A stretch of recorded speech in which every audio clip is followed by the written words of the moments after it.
osteoarthritis is a whole joint disease. Previously, we thought it was only a cartilage disease. Professor Jha explained in his introduction that it could be a whole joint disease. And initially, we thought it's due to cartilage matrix breakdown.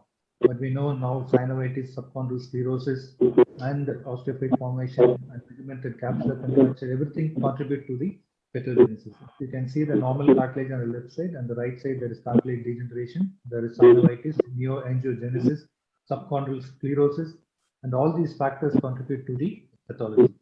So this is an osteoarthritic knee pathology. It's a sorry,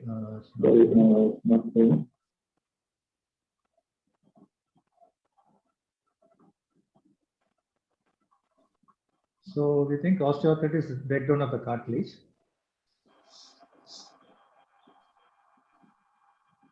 That's not the only thing that's happening. You can see the subchondral bone provides hydration and oxygen to the cartilage. And there is a lot of inflammatory changes happening. There are cytokines released from the macrophages. Synovial fluid is decreased. Destructive proteins are released, and there is degradation of the cartilage and subchondral sclerosis. Osteophytes forms. So if you look at the etiology, there are various phenotypes which cause the osteoarthritis, not just the cartilage breakdown. So there is a different phenotype. It's a heterogeneous etiology. There is the age-driven phenotype, cartilage-driven phenotype, metabolic phenotype. It's called inflammation. Synovitis-driven phenotype, subchondral bone phenotype, and trauma-driven phenotype. Most orthopedic surgeons are familiar with the mechanical phenotype. So if there is a malalignment or loss of meniscal tissue, or there is a cartilage lesion more than 10 millimeters, or instability or trauma to the joint, it predisposes to osteoarthritis.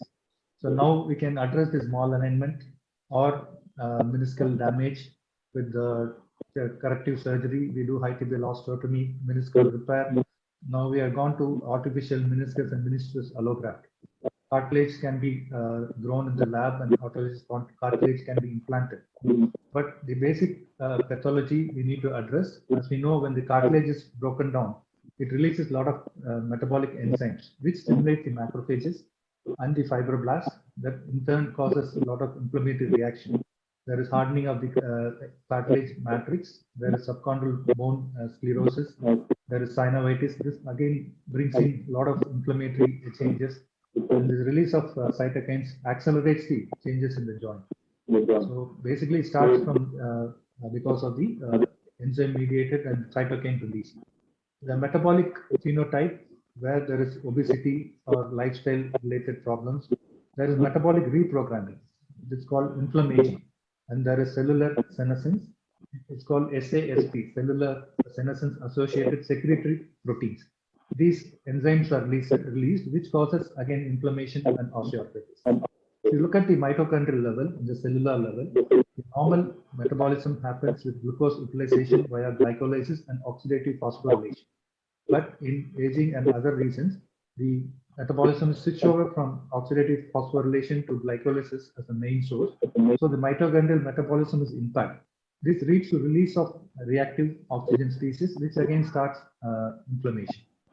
So now we move away from the traditional treatment consideration, just giving analgesics, physiotherapy, intra-articular injection, which are symptomatic relief, or finally arthroplasty. We are looking at prevention of disease progression. We're trying to attack the arthritis early and prevent progression. We're trying to have cartilage regeneration and reversal of cartilage damage. So the newer developments are targeted specifically to the particular phenotype. So, for example, we target the subchondral bone of the joint. We give biphosphonates and vitamin D so that the subchondral bone is stronger, there is no collapse. Then we target the cartilage metabolism. We give matrix metalloproteinase inhibitors, growth factors like spirfirmin, cathepsin K inhibitors, which specifically address the cartilage strength and promote regeneration. We also address inflammatory mechanisms like IL-1 inhibitors, TNF alpha inhibitors, curcuma longa extracts. These all address the inflammatory mediators like IL-6, transforming growth factor beta, all these cytokines. We also address pain pathway.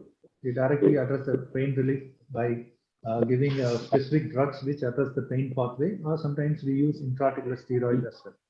So it's very important to know what phenotype the particular patient belongs to. It can be a genetic or metabolic or injury related, so that we can give personalized care for this patient. We give particular targeted therapy. So for example, if the patient is cartilage type phenotype, we can use sperformin, which improves the total joint cartilage thickness. The subchondral bone is weak, we give zoledronic acid to increase the bone strength. Cathepsin K inhibitor has been shown to reduce bone and cartilage degeneration. We target pain pathway by intra-articular transcapsaicin molecules. So similarly, the metabolic syndrome can be targeted by giving FOX2 inhibitors and metformin.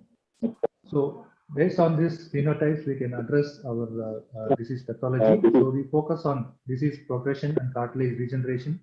Personalized therapy is important. Phenotyping of OA is very important, and there's an active research happening so that we can individually address the particular phenotype and prevent cartilage degeneration and promote regeneration. Thank you for the opportunity.